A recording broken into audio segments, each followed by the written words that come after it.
My name is Connor Hayes, and I'm about to tell you how my wife's family tried to steal $16.8 million from me and how their own prenup became the weapon that destroyed them.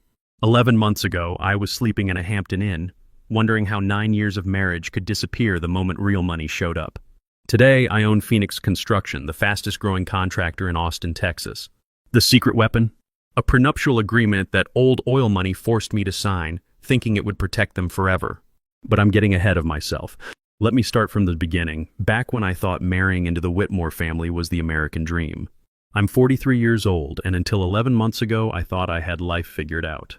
I'd spent 20 years climbing from a framer making $12 an hour to senior project manager at Austin Premier Construction, pulling in a steady $92,000 a year. Nothing fancy by Austin standards, but enough to keep my wife Isabella and me comfortable in our modest 3-bedroom house near Zilker Park. My specialty was luxury condos in the Domain area. Managing teams of 65 guys, coordinating with architects, keeping million-dollar projects on schedule. When you're building a 20-story tower, every detail matters. One mistake in the foundation and the whole thing comes down. I'd learned that lesson the hard way on a job in 2019 when a subcontractor poured concrete before the rebar inspection. Cost us 3 weeks and $150,000 to fix. That attention to detail, documenting everything, following protocols, never cutting corners, would serve me well in the legal battle ahead. Isabella and I had been married for 9 years. She was beautiful, sophisticated, and came from the kind of old Texas money that built downtown Austin back when oil was king. Her family, the Whitmores, owned half the commercial real estate between 6th Street and the Capitol. They never thought a blue-collar guy like me was good enough for their precious daughter. They made that crystal clear when they insisted I sign a prenuptial agreement before our wedding in December 2017. It's just to protect the family assets, Augustus Whitmore, call him Gus, had explained in his lawyer's office on Congress Avenue. Nothing personal, Connor. Just business. I signed it without much thought. Love makes you do stupid things, and I was head over heels for Isabella. The prenup seemed straightforward. What was theirs stayed theirs, what was mine stayed mine. And anything we acquired together during marriage would be considered community property under Texas law. Simple enough, right? Guys, before I tell you how a construction worker outsmarted Texas oil money, smash that subscribe button. Trust me, you'll want to see how this plays out. The Whitmore family mansion in Westlake Hills was like something out of Dallas. 8,000 square feet of limestone and arrogance, overlooking Lake Austin. Every time we visited for Sunday dinner, I felt like I was applying for a job I'd never get. Gus collected vintage Rolex watches and memberships to clubs that had waiting lists longer than construction permits. His prized piece was a 1953 Submariner worth more than my annual salary. Cordelia, Isabella's mother, organized charity galas for causes she couldn't pronounce but could certainly tax deduct. And Sebastian, Isabella's older brother, had never worked a day in his life but somehow held the title of vice president at Whitmore Properties. For 9 years they tolerated me. Barely. I was the construction guy their daughter married during her rebellious phase. They figured I'd eventually get tired of their world, or she'd get tired of mine. Isabella worked part-time as a curator at Contemporary Austin, earning about $31,000 a year. More for passion than necessity. Her trust fund made sure she never wanted for anything. We talked about kids someday, maybe buying a bigger house. Normal married couple stuff. She had one quirk that drove me crazy. Every week, she'd spend $50 on lottery tickets at the H-E-B on South Lamar. Same numbers every time. Family birthdays, anniversaries, the date we met. Someday, she'd always joke, "These numbers are going to make us rich." That money came out of our joint account at Austin Credit Union. $50 a week for 9 years. I did the math once, over $23,000 in lottery tickets. I used to tease her about it. "Babe, that's a down payment on a lake house," I'd say. "Just wait," she'd respond. "When we hit it big, you'll thank me." I should have paid more attention to that word, we. November 15th, 2024, a Thursday. I remember because I was reviewing blueprints for a new high-rise in East Austin. 24 stories, $45 million project. When Isabella called at 4:17 p.m., screaming so loud I had to hold the phone away from my ear. "Connor! Oh my God, Connor! We won! We actually won!" I thought she meant we'd won some art contest at the museum. Maybe a $50 gift card to Whole Foods. Won what, babe? The lottery, the big one. $16.8 million. I drove home in my F-150 so fast I'm lucky APD didn't pull me over. Found Isabella in our kitchen, dancing around with a lottery ticket in her hand, tears streaming down her face, $16.8 million. After federal taxes, Texas doesn't tax lottery winnings, it came to about $11.2 million. I stared at that ticket, bought at 3:42 p.m. according to the timestamp, paid for with our Austin Credit Union debit card ending in 7439. The same account we'd used for every lottery ticket for 9 years. For about 30 minutes, I thought our dreams had come true. Isabella was already on the phone with her parents, shrieking with joy. "Mom, Dad, we did it! We actually did it! We're rich, Connor!" she shouted, throwing her arms around me. "We're actually rich!" That same evening, the entire Whitmore family showed up at our house. Gus, Cordelia, Sebastian, even Isabella's snobbish Aunt Margaret, who usually pretended I didn't exist. They brought champagne, Dom Perignon, $300 a bottle, flowers, the works. But something felt off from the moment they walked in. The way they looked at me had changed. It was subtle at first, sideways glances, conversations that stopped when I entered the room. Isabella seemed different too. Distant, like she was seeing me for the first time and didn't like what she saw. "We need to be smart about this," Gus kept saying, swirling his champagne. "This kind of money requires proper management, financial advisors, legal protection. Family money needs family oversight," Cordelia added, shooting me a look. Over the next 3 days, it got worse. Isabella started having long private phone calls with her family. She'd leave the room when I approached, speaking in hushed tones. When I asked about our plans for the money, maybe pay off the house, start that construction company I'd always dreamed of, she became evasive. "We need to think this through, Connor. My father knows people. We can't just go spending it like we won a church raffle." Our money had become we real quick. And we didn't seem to include me. November 18th, 2024. 3 days after winning, Isabella asked me to come home early from the job site. Said we needed to talk about our future. I walked into our living room and found the entire Whitmore family waiting. Gus in his $3,000 Brioni suit, Cordelia clutching her Hermes bag, Sebastian smirking by the window like he knew a secret I didn't. Isabella looked nervous. That should have been my first red flag. "Connor," Isabella began, her voice unnaturally formal. "We need to discuss our situation." Gus cleared his throat. "Son, this lottery win changes things. Isabella's windfall needs proper protection." "Our windfall," I corrected. "We're married. Community property, right?" The room went silent. You could have heard a pin drop on those expensive Persian rugs. "Actually, Connor," Gus continued, "that's not exactly how this works. You see, lottery winnings can be considered separate property in certain cases, especially when..." "When what?" Isabella finally spoke up. Her voice was barely a whisper. "Connor, I think we should separate for a while. I felt like I'd been hit by a falling beam." "What, the money? It's mine. I picked the numbers. I bought the ticket." She couldn't meet my eyes. "I want you to move out." "Tonight?" Gus leaned forward like a vulture. "The prenup you signed protects both parties, Connor. Isabella's lottery win is her separate property. You're not entitled to any of it."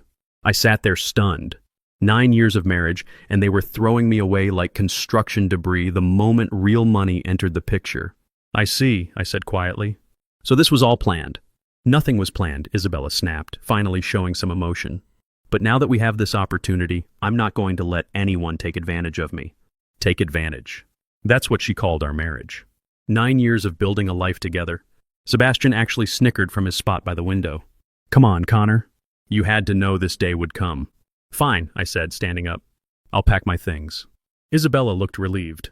Her family seemed pleased with how easily I was capitulating. They had no idea what they'd just done. I moved into a Hampton Inn and Suites near the airport that night, paying $125 per night with my Visa card. Room 247, a sterile box with beige walls and the smell of industrial carpet cleaner. But instead of wallowing in self-pity, I did something they probably didn't expect. I got to work. 20 years managing construction projects had taught me one thing: documentation beats emotion every time. When a subcontractor claims they weren't supposed to install fireproof drywall, you pull out the specs. When an architect says the foundation measurements are wrong, you show them the survey. Evidence wins arguments, period. I spent 3 sleepless nights in that hotel room, laptop open, researching Texas Family Code until my eyes burned. I started with the basics, Texas Family Code section 3.003, which establishes the presumption that property acquired during marriage is community property. Then I dug deeper. Precedent cases, court decisions, appellate rulings. I read about lottery winnings, separate versus community property, commingling of assets. I took notes like I was studying for the PE exam all over again. Then I built a spreadsheet. Every lottery ticket purchase Isabella had made since our marriage, all from our joint account at Austin Credit Union. I downloaded 9 years of bank statements. Every transaction, every date, every amount. November 15th, 2024, $50 lottery purchase, debit card ending 7439, 3:42 p.m.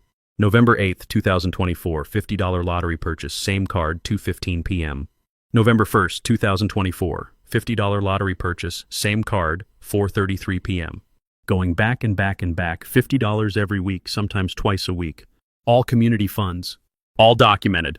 If they wanted to fight dirty, I'd show them what a construction project manager does when he's motivated.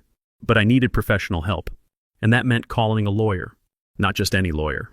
I needed someone who could go toe-to-toe with whatever expensive sharks the Whitmores would hire. I spent 2 days researching divorce attorneys in Austin.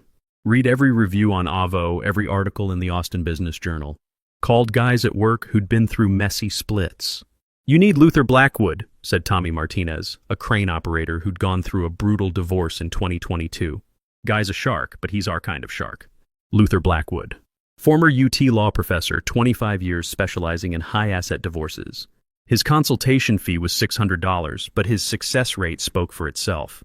I maxed out my credit card to pay it. His office was on West 6th Street, in one of those converted warehouse buildings that screamed expensive lawyer. Luther himself was about 54, gray at the temples, wearing a suit that probably cost more than my truck payment. "Mr. Hayes," he said, gesturing to a leather chair across from his mahogany desk. "Tell me about this prenuptial agreement." I handed him the copy I'd kept in our filing cabinet. 9 pages of legal language I'd barely understood when I signed it. Luther read through it carefully, his expression growing more interested with each page. "This is fascinating," he said finally. "Your in-law's attorney was quite thorough. Almost too thorough." "What do you mean?" Luther pointed to a specific clause on page 4, right here. Section 3.7 states that any prizes, winnings, or awards acquired during the course of marriage shall be considered community property, subject to equal distribution upon dissolution. I felt something cold settle in my chest. But they said lottery winnings are separate property. Under normal Texas law, lottery tickets purchased with community funds during marriage are indeed community property. But even if Isabella had used her separate money, this prenup specifically overrides that protection. He looked up at me. "Did you read this before you signed it?" "Honestly, I skimmed it. I was in love, and they were pressuring me to sign before the wedding." Luther smiled for the first time since I'd walked in. "Mr. Hayes, your in-laws just handed you the blueprint to their own destruction. So I'm entitled to half? According to this document they made you sign, potentially yes. Texas Family Code Section 3.003 establishes community property presumption, and your prenup actually strengthens that presumption rather than weakening it." He leaned back in his chair. "But we'll need to be strategic. They're going to fight this hard, and they have resources. My retainer is $22,000. I borrowed against my 401k and used every credit card I had. Best investment I ever made." The Whitmores didn't mess around. Within 48 hours of Isabella filing for divorce on November 20th, they'd hired Sterling & Associates, the most expensive divorce firm in Austin. Bradley Sterling himself took the case, $1,100 per hour, with a reputation for protecting wealthy clients' assets like a junkyard dog. Sterling was everything you'd expect from a high-powered attorney. Armani suits, office on the 40th floor of the Frost Bank Tower, a track record of crushing working-class defendants who dared to challenge his wealthy clients. His first move was predictable, threatening letters demanding I vacate any claim to the lottery winnings. Thick manila envelopes arriving at my hotel every few days, filled with legal language designed to intimidate. "Mr. Hayes," one letter read, "your frivolous claims regarding Mrs. Hayes's separate property lottery winnings constitute harassment and bad faith litigation. We demand you cease these baseless assertions immediately or face sanctions." They underestimated me completely. They saw a working-class guy who'd roll over and accept whatever scraps they threw him. They were wrong. Meanwhile, Isabella was living it up and documenting every minute on social media. Instagram posts from her new Tesla Model X, $95,000, purchased November 28th. Designer shopping sprees at Nordstrom and Hermes. A weekend trip to Napa Valley, first-class flights and $500 a night hotels. She put down $850,000 on a luxury condo at the Independent downtown, 2,200 square feet with views of Lady Bird Lake. Posted the realtor photos on Facebook with the caption, "New chapter, new home." Blessed, #lottery, #new beginnings. Her Instagram was a parade of expensive restaurants, luxury shopping trips, and first-class travel. She was spending our money like it was going out of style, and social media was documenting everything. Perfect evidence for community property commingling. Before I tell you about the legal warfare that followed, hit that notification bell. This gets intense. The divorce proceedings began in earnest on December 2nd, 2024. Sterling came out swinging, filing motions to dismiss my claims and painting me as a gold digger trying to exploit a legal loophole. His strategy was simple: bury me in paperwork and bleed me dry with legal fees. Motion to dismiss for lack of standing. Motion to compel arbitration. Motion for summary judgment. Motion for sanctions. Each one required Luther to respond, and each response cost me money. They're following the standard playbook for high-asset divorces, Luther explained during one of our strategy sessions in late December. Make it so expensive for you to continue that you'll take whatever settlement they offer. But Luther was methodical. We subpoenaed bank records showing years of lottery ticket purchases from our joint account. We documented Isabella's spending spree, proving she'd mixed the lottery money with community assets. The discovery phase was brutal. Sterling fought every subpoena, claimed attorney-client privilege on financial documents that clearly weren't privileged, and filed motion after motion to delay and drain my resources. Your legal bills are already at $28,000, Luther warned me during a January meeting. If this goes to trial, we're looking at $45,000 minimum. Sterling charges $1,100 an hour, and he's billing every phone call, every email, every sneeze. I'd invested everything I had in this fight. My 401k was tapped out, my credit cards maxed. I was living on job site lunches and gas station coffee, but I'd rather go broke fighting than live the rest of my life knowing I gave up. Then came the breakthrough that changed everything. Connor, Luther said during a phone call on January 15, 2025, I found something. Sterling made a critical error. What kind of error? In his haste to file preliminary motions in December, he actually acknowledged in court documents that the lottery ticket was purchased during the marriage with community funds. He signed and filed this under penalty of perjury. I felt my heart racing. What does that mean? It means he just destroyed his own case. Sterling's so used to intimidating working-class defendants into settlements, he got sloppy with his paperwork. The filing was right there in black and white, signed by Bradley Sterling himself. The lottery ticket in question was purchased during the marriage with community funds from the parties' joint account. Luther was almost giddy. I've been doing this for 25 years, and I've never seen an attorney hand me their client's case like this. By February, the Whitmores were getting nervous. The settlement offers started coming. February 8th, $800,000. Take it and walk away clean, Gus said during a phone call I'll never forget. That's more money than you'll see in a lifetime of construction work. I'll think about it, I replied, though I'd already made up my mind. February 22nd, $1.5 million. Be reasonable, Connor. That's generational wealth for a working man. March 5th, $2.8 million. Sterling himself called this time. Mr. Hayes, my client, is prepared to make a final offer, $2.8 million. Take it, or we'll bury you in legal fees and appeals that could drag on for years. See you in court, I said and hung up. By early March, they were getting desperate. They hired a private investigator, some ex-cop who charged $150 an hour to follow me around hoping to find dirt. He documented my trips to Home Depot, my lunch at Whataburger, my evening walks around the hotel parking lot. They found nothing. I'd lived a clean life.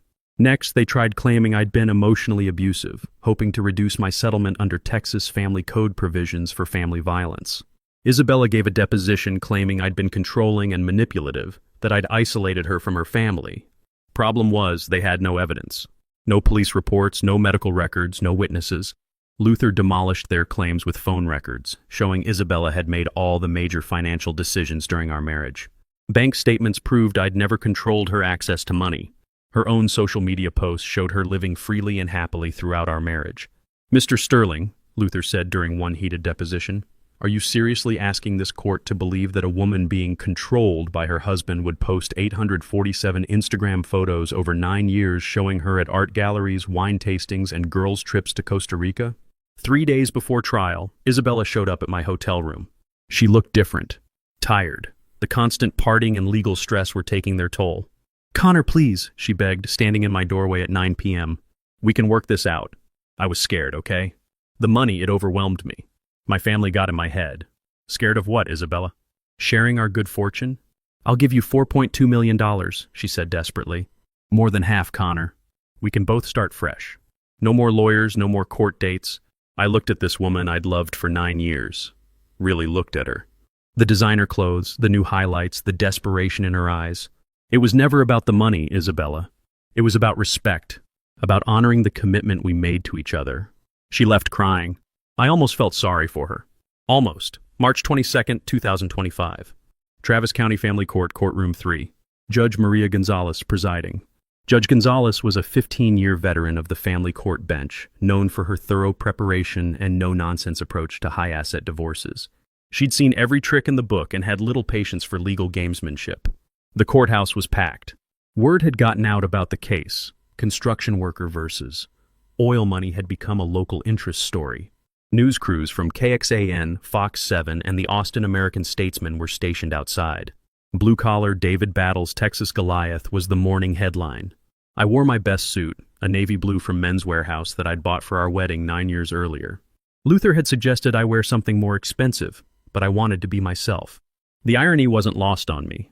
This was the same suit I'd worn when I promised to love Isabella for richer or poorer. Isabella sat with her family on one side of the courtroom, looking pale and nervous. The entire Whitmore clan was there. Gus in his Brioni suit, Cordelia clutching her Hermes bag, Sebastian checking his Rolex every 5 minutes. Sterling whispered urgently in Isabella's ear, probably preparing her for what was coming. Judge Gonzalez took her seat at exactly 9 a.m. We're here for the matter of Hayes versus Hayes, case number 2025-FAM-000847. Mr. Sterling, your opening statement. Sterling stood confidently, but I noticed his hands shaking slightly. He knew what was coming. Your Honor, this case is about a vindictive husband attempting to steal money he had no part in earning. Mrs. Hayes selected those lottery numbers based on meaningful family dates. She purchased that ticket with her own intuition and hope. She won that prize through her own luck and perseverance. He gestured toward me dismissively.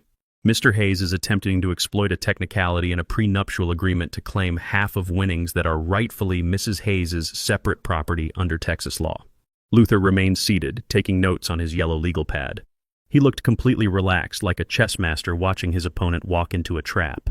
Sterling continued for 20 minutes, arguing that lottery winnings were separate property, that the prenup didn't apply to unforeseeable windfalls, and that I was essentially a gold digger exploiting a legal loophole. When he finished, Judge Gonzalez turned to Luther. Mr. Blackwood, your opening statement. Luther stood slowly, like he had all the time in the world. Your Honor, this case is remarkably simple. We have a prenuptial agreement signed by both parties in December 2017 that explicitly states any prizes or winnings acquired during marriage are community property. We have Texas Family Code Section 3.003 that supports this position. And we have documentation proving the lottery ticket was purchased with community funds during the marriage. He paused, looking directly at Sterling. The defendants are asking this court to ignore their own contract because they don't like the outcome. But as Your Honor knows, contracts mean what they say, not what we wish they said after the fact. The evidence phase was devastating for Isabella's side. Luther presented bank records showing years of lottery ticket purchases from our joint Austin Credit Union account. 9 years of $50 weekly purchases, all documented, all from community funds. He showed how Isabella had co-mingled the lottery winnings with community assets instead of keeping them separate. The Tesla purchase on November 28th. The Hermes shopping spree on December 3rd. The condo deposit on December 15th. Your Honor, Luther said, holding up Isabella's Instagram posts. Mrs. Hayes claims she always intended to keep these winnings separate. Yet within 2 weeks of winning, she was mixing lottery funds with community assets and documenting her spending spree on social media. He even had the original receipt from HEB on South Lamar, where she bought the winning ticket on November 15th, 2024. Paid for with our joint debit card ending in 7439 at 3:42 p.m. Sterling's cross-examination was weak. He tried to argue that Isabella had intended to keep the winnings separate, but intention doesn't matter when you've already mixed the money. Intention, Your Honor, is irrelevant under Texas law, Luther responded. Actions matter. And Mrs. Hayes' actions clearly demonstrate she treated these winnings as community property. Then came the moment I'd been waiting for. Luther called Sterling's legal strategy into question by reading directly from his own court filings. Mr. Sterling, I'm holding your preliminary motion dated December 3rd, 2024. On page 7, paragraph 3, you stated, and I quote, "The lottery ticket in question was purchased during the marriage with community funds from the parties' joint account." Do you remember writing that? Sterling's face went white. The courtroom was dead silent. That was a misstatement. A misstatement that you signed and filed with this court under penalty of perjury? Yes, but Judge Gonzalez leaned forward. Mr. Sterling, are you telling this court you filed false documents? No, Your Honor. I misspoke in the document. I meant to say the ticket was purchased with Mrs. Hayes's separate, Your Honor, Luther interrupted smoothly. Mr. Sterling's own filings support our position. He's acknowledged under oath that community funds were used to purchase the winning ticket. His client has commingled the winnings with community assets. And the prenup specifically designates such winnings as community property. The Whitmore family looked sick. Gus was sweating through his expensive shirt. Cordelia kept shaking her head in disbelief. Sebastian had stopped checking his Rolex. Isabella took the stand to testify on her own behalf. Sterling had clearly coached her, but she was rattled. Mrs. Hayes, Luther began his cross-examination, you've testified that you always intended to keep any lottery winnings as separate property. Is that correct? Yes.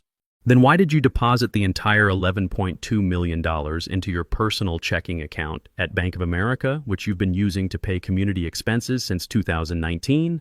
Isabella stammered. I needed somewhere to put it. You have a separate account at Frost Bank, correct? An account your husband has never accessed?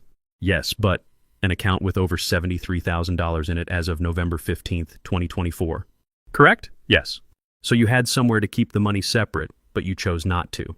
Instead, you mixed it with community funds and began spending it freely on luxury items. Correct? Isabella looked at Sterling desperately, but he couldn't help her. I guess so. Luther pulled out her Tesla purchase agreement from Tesla Austin. You bought this car on November 28th, 2024, 13 days after depositing the lottery winnings. Correct? Yes.